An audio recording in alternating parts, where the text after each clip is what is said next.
call Stuart Nash. Thank you very much, Mr. Thank you. Very good choice. Hobson's choice, I think. Thank you very much, Mr. Speaker. Look, it's good to stand up in front of this and talk about this piece of legislation. I must admit, though, Mr. Speaker, when they say that this is refined and remediated legislation, I look at a bill that's 380 pages and go, shivers, is this really simplified? If it is, the other one must have been a hell of a long. The other thing also, Mr. Speaker, is Jonathan Young, the MP for New Plymouth, say that a lot has occurred over the last 20 years, and I agree with him, but some things haven't changed. 20 years ago, Bill English had been in this House for about 10 years already. He was already an experienced MP 20 years ago. Some things don't change. And I must admit, looking over at the national benches at the moment, I don't think I have ever seen Paula Bennett sit in the back row. We know why she's doing it now. What did she promise you, Mitch? Foreign Affairs, mate? Foreign Affairs? Jamie Lee, you got finance? Finance? Police? Oh, police. Oh, okay. There's a lot of horse trading going on here, isn't it? But anyway, back to the bill.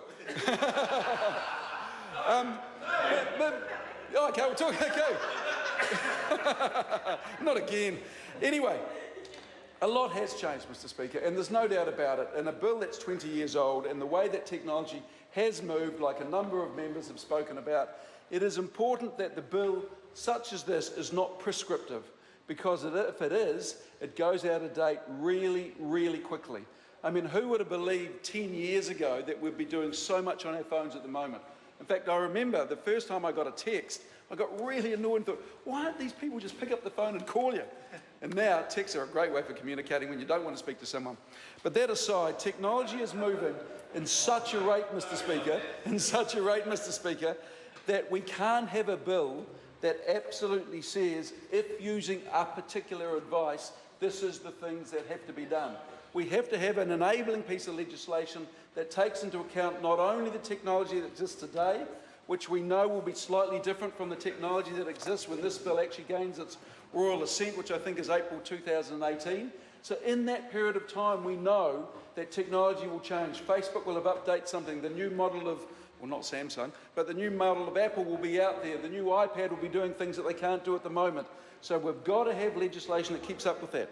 I'm going to actually be a little bit of a devil's advocate to something that my colleague Chris Farfoy talked about, and the Greens and others, about digital devices. The bottom line is, Mr. Speaker, is this is how we store data these days. This is how we carry information. And, you know, on your iPad, on your phone, any technical device, there could be any manner of data that could be insidious, illegal, or used to perpetrate illegal acts. I believe in this day and age, we do need to have the ability to access that data if, and this is the right on this, if there is reasonable doubt or if there's a reasonable expectation to believe that that digital device is being used for illegal activity. Now, there will be a whole lot of tests around this, we know that. I mean, when you walk through an airport at the moment, they pull you aside randomly, they run something which apparently they're looking for bomb residue on your suit or on your jeans, they run that down and they test it. That's random. What I don't think we want to see is someone grabbing a mobile phone and doing a random password search and checking all your photos. But I don't think that's what we're talking about, Mr. Speaker. I completely agree with Mr. Farfoy when he said that the customs officers and the customs service, certainly my interaction with them, are highly professional and do an absolutely brilliant job. But having said that, Mr. Speaker, we are requiring them to be much more professional as well. When you think that even this last year alone, $284 million worth of P came across our borders. Now, that was twice as much as the year before, and I suspect it'll be about half as much as next year. So what we're facing these days, Mr. Speaker, is a level of criminality which is becoming so much more sophisticated in the way it does things. And the only way we are going to keep up with these chaps is if we're one step ahead of them, or at least playing on a level playing field. So first and foremost, the legislation must reflect that. Secondly, the customs officers must have the ability to use, the most up-to-date tools to extract information from people whom they reasonably believe are engaged in some form of criminal activity. There are some other things that go on in this bill, but the one thing that I come back to quite a bit is our global reputation.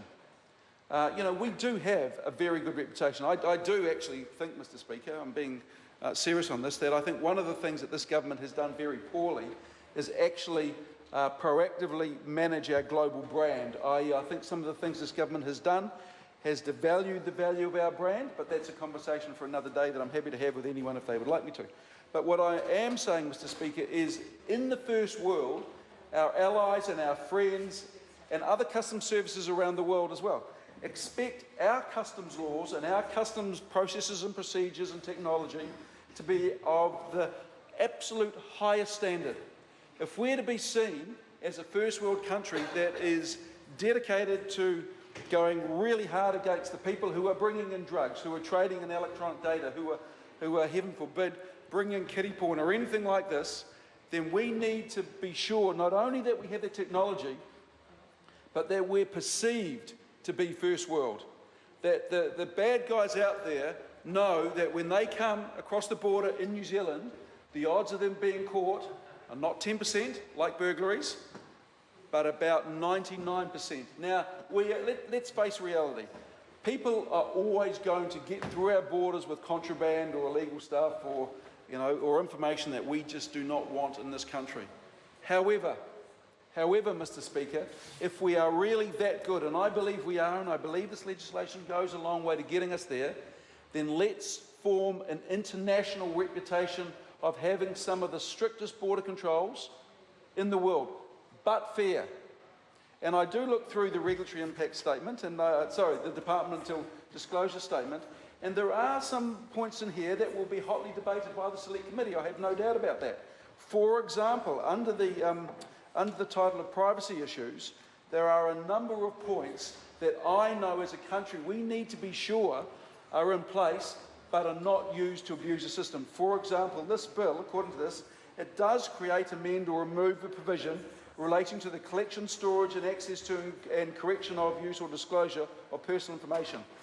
Mr. Speaker, this bill does contain provisions that could result in the compulsory acquisition of private property.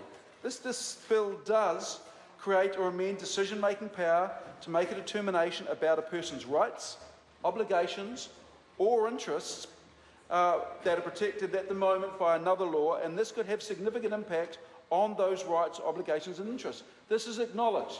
This is what this bill will do.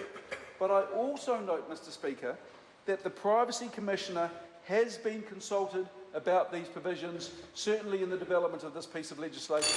But the most important thing, Mr. Speaker, and a number of other members have alluded to this, but is not just that we understand the Privacy Commissioner's report, not that that is made available, but that the Privacy Commissioner and the staff from the Privacy Commission are able to be quizzed and just to understand their concerns, because there's no doubt about it, every time the rights of an individual are compromised in some way, shape or form, there has to be a good reason why that is done.